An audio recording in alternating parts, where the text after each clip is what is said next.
오늘 말씀은 잠언서 24장 1절에서 18절까지입니다. 잠언서 24장 1절에서 18절까지입니다. 제가 가지고 있는 구약 성경은 937쪽입니다. 잠언서 24장 1절에서 18절까지입니다.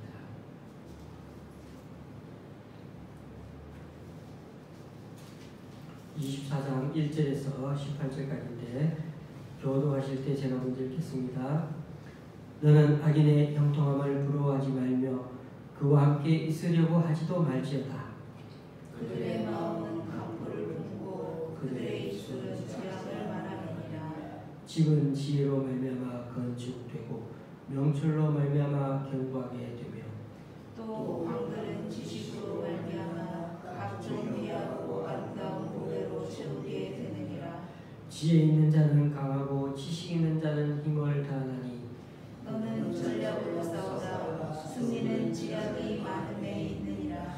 지혜는 너무 많아서 미련한 자가 미치지 못할 것이므로 그는 성문에서 입을 열지 못하느니라. 악행하기를 꾀하는 자를 일컬어 사악한 자라 하느니라. 미련한 자의 생각은 죄여 거만한 자는 사람에게 미움을 받느니라. 내가 만일 환난 날에 낙담하면 내 힘이 미약함을 보이느니라. 너는 사망으로 끌려가는 자를 건져주며 살육을 당하게 된 자를 구원하지 아니하려고 하지 말라. 내가 말하기를 나는 그것을 알지 못하였노라 할지라도 마음을 저울질 하시는 이가 어찌 통찰하지 못하시겠으며 내 영혼을 지키시는 이가 어찌 알지 못하시겠느냐. 그가 각 사람의 행위대로 보응하시리라. 내 아들아 꿀을 먹으라 이것이 좋으니라. 송이 꿀을 먹으라 이것이 내 입에 다니라. 지혜가 내 영혼에게 이와 같은 줄을 알라. 이것을 얻으면 정령이 내 장래가 있겠고 내 소망이 끊어지지 아니하리라.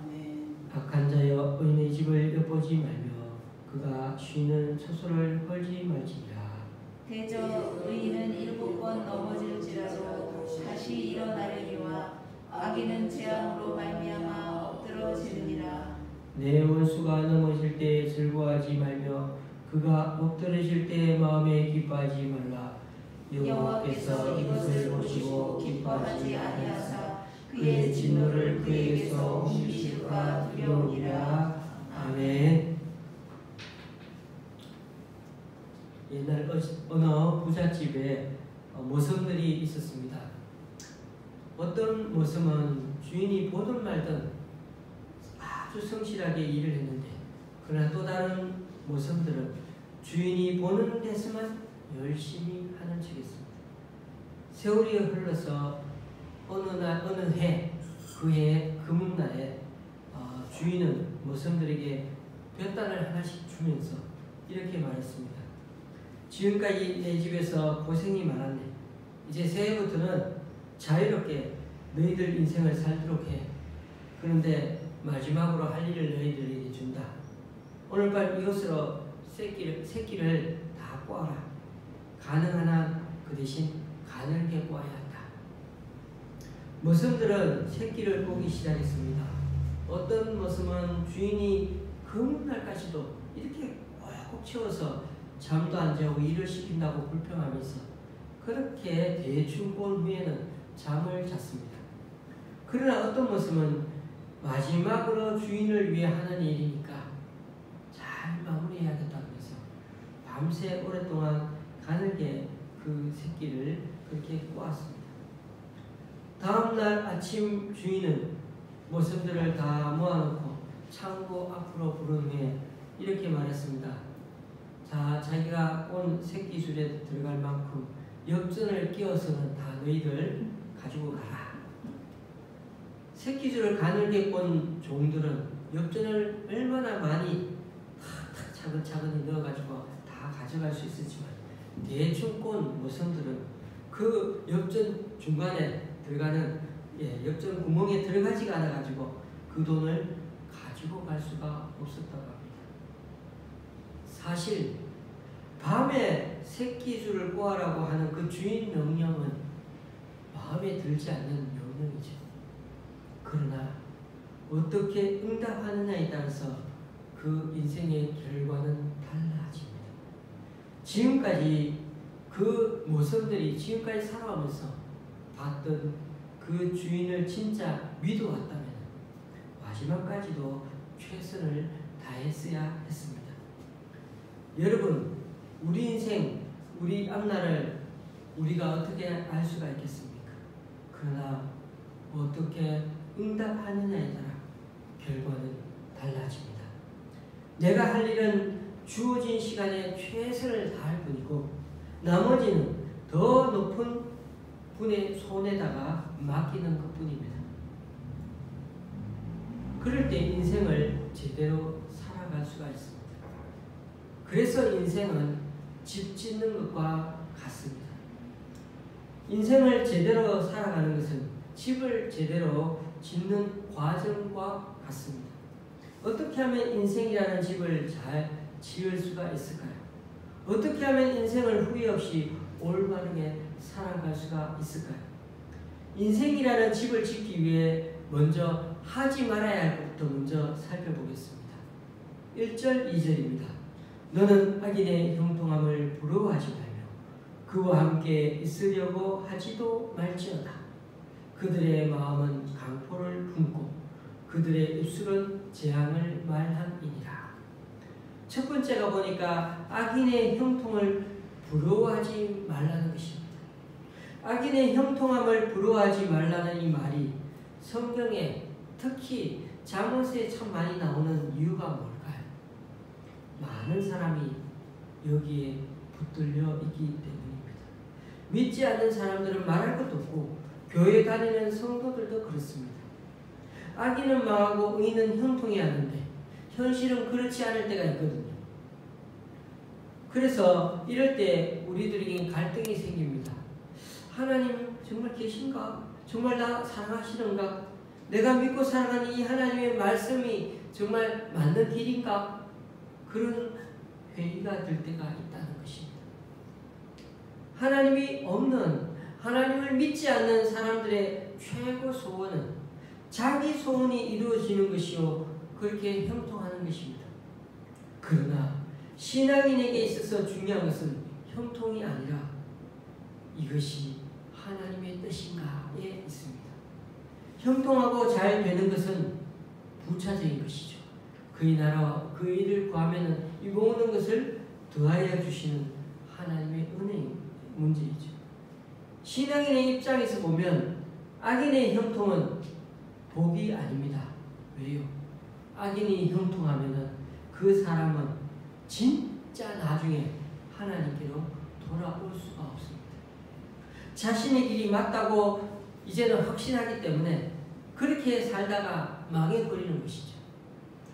지금 당장 이루어지는 악인의 형통은 사실 영적으로는 심판에 가깝습니다. 그러므로 악인의 형통을 부러워하지 말라는 것입니다. 1절과 비교가 되는 말씀이 19절에 있습니다. 읽진 않았지만 제가 대신 읽어보겠습니다. 너는 행악자들로 말미암아 분을 품지 말며 악인의 형통함을 부러워하지 말라. 여기도 부러워하지 말라고 나오네요. 형악자들 때문에 열받아 분을 품지 말라고 하네요. 분을 품는 것과 부러워하는 것 어느 것이 먼저일까요? 처음에는 악인이 저렇게 잘 되다니 그러면서 막 분노하다가 어떻게 될까요? 점점 나중에는 부러워합니다. 우리도 모르게. 그런 점에서 분노하는 것과 부러워하는 것은 같습니다. 성경은 악인의 형통을 분노하거나 부러워하지 말라고 말씀합니다. 왜냐하면 악인의 형통을 분노하거나 부러워하는 것은 이미 내 마음이 오염되었음을 의미하기 때문입니다. 하나님을 바라보고 살면 되지 다른 사람 때문에 흔들리면 안 된다는 것이죠. 혹시 지금 다른 사람을 바라보며 분노하거나 부러워하지는 않습니까? 다른 사람과 나를 비교하면서 질투하거나 낙침하고 있는 것은 아닙니까? 이런 데다가 소비되는 에너지가 사실 너무 큽니다. 그래서 여기서 빨리 벗어나야 합니다. 그렇지 않으면 내가 걸어가야 할 인생길을 제대로 걸어갈 수가 없습니다. 그렇다면 내가 정말 바라고 추구해야 할 것은 무엇일까요? 우리의 인생집에 어떻게 하면 그 인생집을 더 잘 지을 수 있을까요? 인생의 집을 잘 짓기 위해 지금 무엇이 가장 필요하다고 생각하십니까? 돈이나 권력이나 좋은 직장이 제일 필요할까요? 3절, 4절 말씀이 우리에게 권면해 주시는 그 말씀을 들으면 좋겠습니다. 집은 지혜로 말미암아 건축되고 명철로 말미암아 견고하게 되며 또 방들은 지식으로 말미암아 각종 귀하고 아름다운 보배로 채우게 되느니라. 여기에 인생의 집을 짓는 과정이 나옵니다. 지혜로 집을 짓고 명철로 그 집을 견고하게 하고 지식으로 그 안에 방들을 꾸민답니다. 살아가면서 필요한 것이 많지만은 지혜, 명철, 지식 이 세 가지가 중요하다는 말입니다. 잠언 말씀을 대하다 보면 어떨 때는 지혜, 지식, 명철 같은 의미로 반복적인 의미로 강조할 때도 있습니다만 그러나 때로는 오늘 본문처럼 약간 다른 의미로 구별해서 우리에게 교훈을 전해주기도 합니다. 그런 점을 감안하면서 오늘 말씀을 들으면 좋겠습니다. 먼저 지식은 무엇일까요? 어렵게 생각하지 않아도 됩니다. 지금까지 배우고 깨닫고 알게 된 것들을 모으면 그게 지식이 됩니다. 그러므로 지식은 과거에 속해 있습니다. 지식은 좋은 것이고 꼭 배워야 하지만 지식만 있어서는 안 됩니다. 왜냐하면 지식은 방을 꾸밀 수 있는 전체가 아니라 일부이기 때문입니다. 지식보다 더 소중한 것이 명철입니다. 명철은 현재를 위한 것이죠. 과거의 지식을 사용해서 내가 지금 무엇을 할 것인가를 판단하고 결정하는 것이 명철입니다. 쉽게 말해 명철은 현재를 살아가는 기술입니다. 그러면 지혜라는 것은 무엇일까요? 미래를 위한 것입니다. 앞으로 이렇게 될 것을 알고 믿는 게 지혜입니다. 점을 보러 가면은 점쟁이들이 과거의 것은 어떤 면에서는 좀 맞춘다고 합니다. 왜냐하면 과거에 속한 것은 지식이거든요. 그러나 미래는 잘 모릅니다. 왜냐하면 지혜의 영역이기 때문입니다. 귀신들은 하나님의 영역인 미래를 알 수가 없습니다. 미래는 역사의 주관자이신 하나님께 속한 것이기 때문입니다. 하나님께서 허락하시지 않으면 그렇게 할 수가 없다는 것이죠. 이처럼 우리 하나님은 말씀으로 미래를 알려주십니다. 그래서 지혜의 말씀입니다.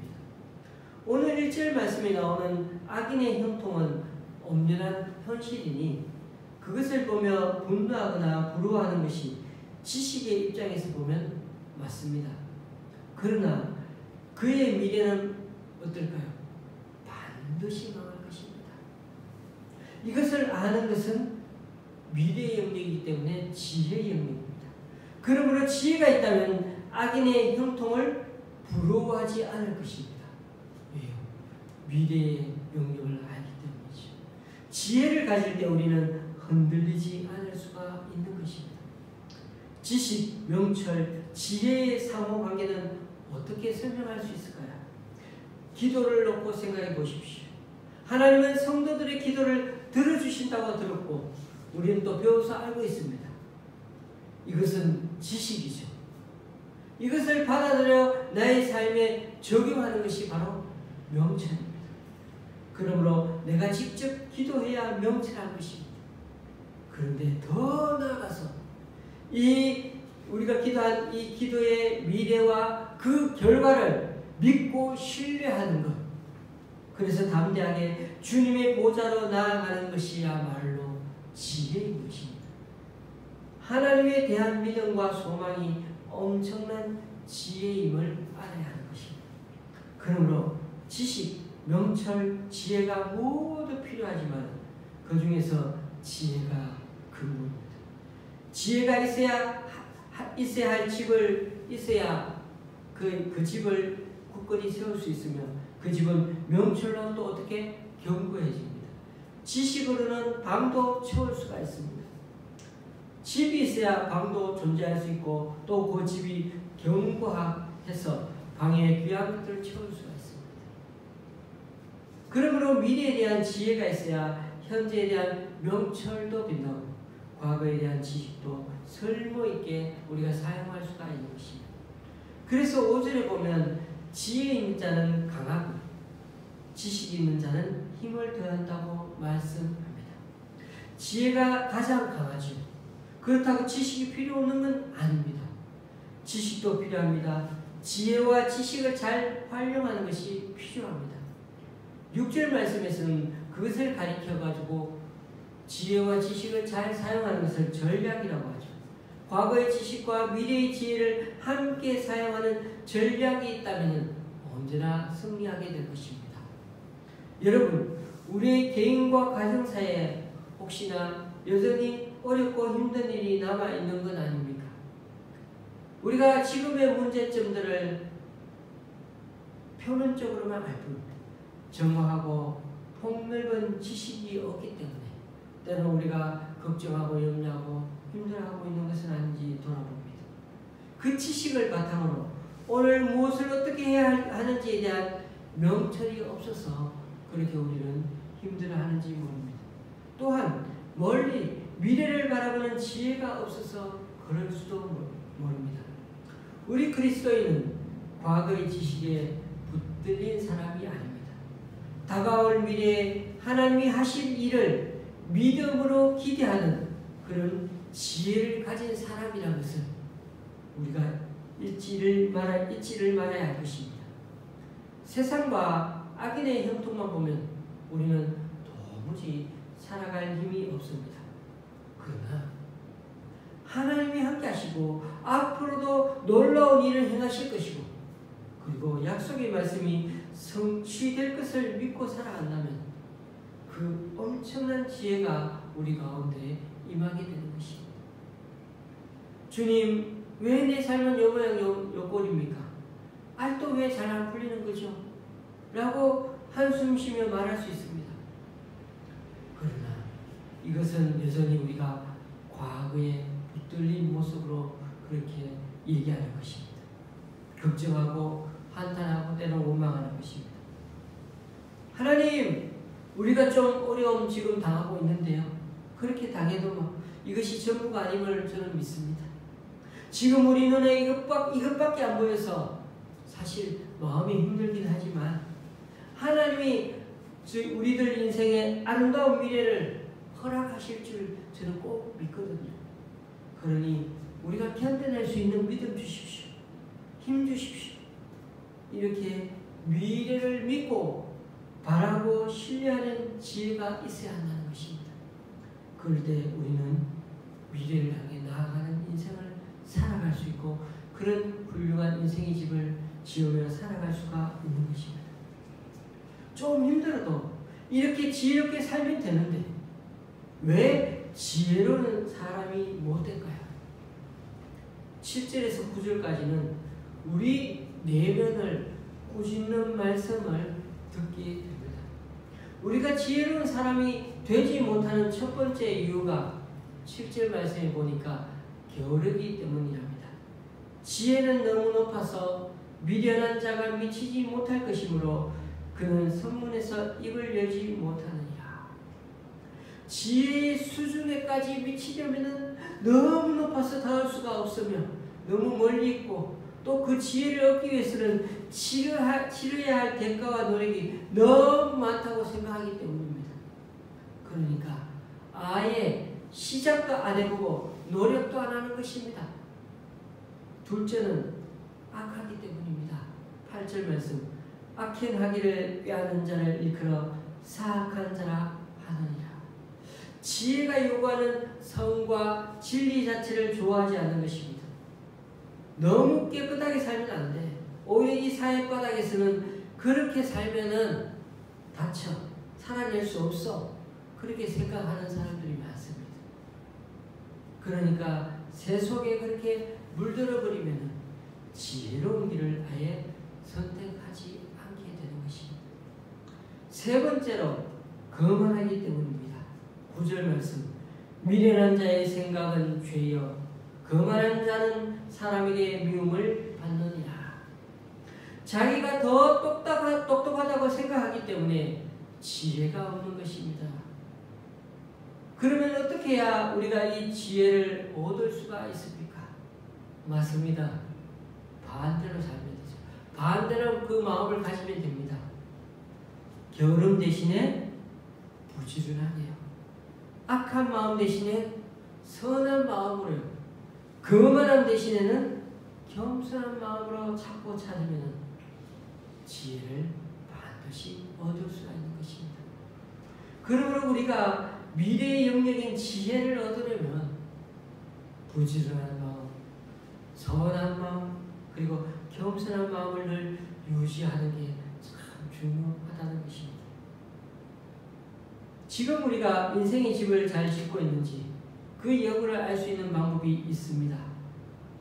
혹 지금 내가 낙담하고 있습니까? 그렇다면 지혜가 부족한 것입니다. 10절 말씀이 그렇게 말씀하죠.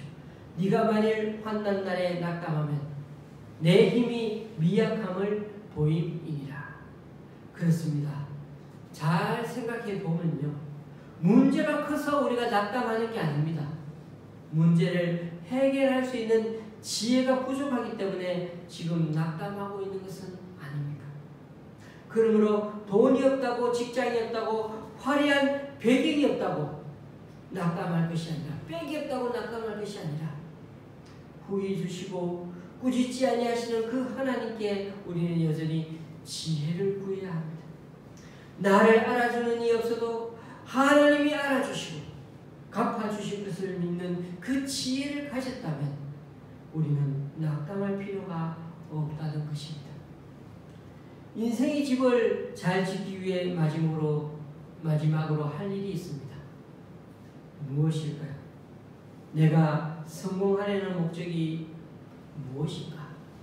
내가 그렇게 왜 잘 살려고 이 악착한 직을 하고 있는지, 내게 주어진 것을 가지고 무엇을 위해 나는 지금도 이 나이대로 그렇게 살아가며 또 열심히 살아가려고 내 모든 것을 가지고서 그렇게 달란트와 그런 모든 것들을 가지고 은사를 가지고 사용하려고 하는가? 되물어봐야 됩니다. 11절 말씀. 너는 사망으로 끌려가는 자를 건져주며 살육을 당하게 된 자를 구원하지 아니하려고 하지 말라. 그렇습니다. 그 대답은 선한 일을 위해서입니다. 악한 사람들을 위해서요. 생명을 살리기 위해서요. 그들을 돕고 섬기기 위해서 우리는 지금도 살아가고 있습니다. 주님의 뜻대로 살아가고 있는 것입니다. 이 11절 말씀의 배경은 과거 사형집행과 관련이 있습니다. 범인이, 죄인이 사형장으로 끌려갑니다. 그런데 그 앞에서 사형장에서 한 사람이 소리를 크게 외칩니다. 누구든지 이 자를 변호할 사람이 있다면 앞으로 나오시오. 사형시킬 수도 있는데 꼭 물어봅니다. 사형장으로 끌려가는 사람이 그런 죄를 짓지 않는다고 누군가 나와서 증명하면 그 사람은 다시 사형대로 가지 아니하고 법정으로 되돌아가서 재판을 받고 그를 살릴 수가 있습니다. 그런데 그 사람의 무죄를 증명할 수도 있는데도 단지 귀찮아서 침묵하고 있다면, 그래서 그 결과 그 사람이 죽게 되었다면 사람들은 그 사실을 알고 있을까요? 모를까요? 모르죠. 말하지 않으면 아무도 모릅니다. 그 사람 혼자만 그렇게 침묵했거든요. 그 사람 혼자만 그 사실을 알고 있거든요. 그러나 하나님은 아십니다. 12절 말씀에 나와 있습니다. 네가 말하기를 나는 그것을 알지 못하였노라 할지라도 마음을 저울질 하시는 이가 어찌 통찰하지 못하시겠어요? 내 영혼을 지키시는 이가 어찌 알지 못하시겠느냐? 그가 각 사람의 행위대로 보응하시니라. 어마어마하죠. 아무리 그 사람이 나는 몰랐어요, 보지 못했습니다, 그건 내가 할 수 있는 일이 전혀 아니었어요 라고 변명해도 그러나 하나님만은 속일 수가 없었던 것입니다. 요즘 이런 사람들을 매스컴에 참 많이 듣게 됩니다. 많이 들으셨을 거예요. 나쁜 시랑은 다 해놓고는요, 딱 한마디 하면 됩니다. 술 취해서 그때는 기억이 안 난대요. 술 취해서 기억이 안 난답니다. 너무 술 먹어서. 그렇게 말한다고 하나님은 모르시는 분이 아닙니다. 하나님은 마음을 저울로 달아보시는 분이에요. 마음을 저울로 달아보시는 분이에요. 누가복음 10장에 보면 어떤 사람이요, 예루살렘에서 예리고로 내려가다가 강도를 만나 거의 죽게 되었습니다.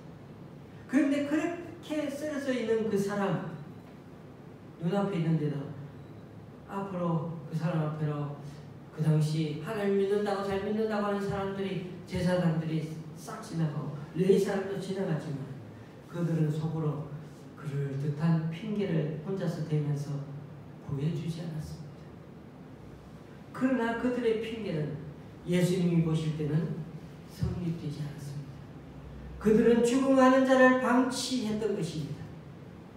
사람들 앞에서는 그 변명이 통할지 몰라도 마음을 저울질하시는 하나님 앞에서는 핑계를 댈 수가 없습니다. 그러므로 나에게 힘이 있을 때, 선한 일을 할 기회가 주어졌을 때 타인을 외면하지 말아야겠습니다. 17절 18절 말씀, 내 원수가 넘어질 때 즐거워하지 말며 그가 엎드러질 때 마음에 기뻐하지 말라. 여호와께서 이것을 보시고 기뻐하지 아니하사 그의 진노를 그에게서 옮기실까 두려우니라. 원수가 넘어질 때 즐거워하지 말라. 미운 사람이 잘못되었다고 박수를 치면 안 된다는 것입니다. 하나님이 싫어하신다는 것입니다. 내가 할 일은 오로지 도와야 할 자를 돕고 배고픈 자를 먹이며 하나님 앞에서 진실하게 충성만 다한다면 그러면 되는 것입니다. 오늘도 이 말씀을 기억하면서 우리가 그렇게 살아갈 때 흔들리지 않고 나의 길을 굳건히 걸어갈 수 있음을 믿고 앞으로도 우리 오늘 잠언서의 말씀이 우리의 삶에 빛이 되고 또 소망이 되어서 우리의 남은 삶도 주님께서 주신 그 말씀대로 우리 지식과 명철과 지혜로 우리 인생의 집을 굳건히 지어가는 저와 여러분들이 할 수 있기를 주님의 이름으로 축원합니다. 기도하시겠습니다. 주님은 오늘 말씀을 인생의 집을 짓는 것에 비해서 비유해서 말씀하십니다. 우리 각자 앞으로 어떤 집을 지어야 하는지 우리 각자 스스로에게 물어보는 우리들 자신들이 되게 하여 주시옵소서. 먼저 악인 때문에 흔들리지 않는 집을 지게 하여 주시고 그들 때문에 분노하거나 부러워하지 않게 하여 주시옵소서. 그래서 누가 뭐래도 하나님 앞에서 바른 길 가는 그런 우리 모두가 되게 하여 주시옵소서. 먼저 그의 나라와 그 일을 구하라. 그리하면 이 모든 것을 너에게 더하여 주시리라. 그래야 말씀에 대한 지식을 주시고 지식을 넘어서는 명철을 주시며 또한 명철을 넘어서는 지혜를 더하여 주옵소서. 또한 악인의 멸망을 기뻐하거나 내가 도와야 할 사람들에 대해 외면하지 않게 하여 주옵시고 늘 근면하게 선한 마음으로 겸손하게 살아가므로 지혜 있는 자가 되어서 우리의 마음을 달아보시는 하나님께 칭찬받는 그런 인생집을 지으며 살아가는 우리 각자가 되게 하여 주시옵소서. 예수님의 이름으로 기도드리옵나이다.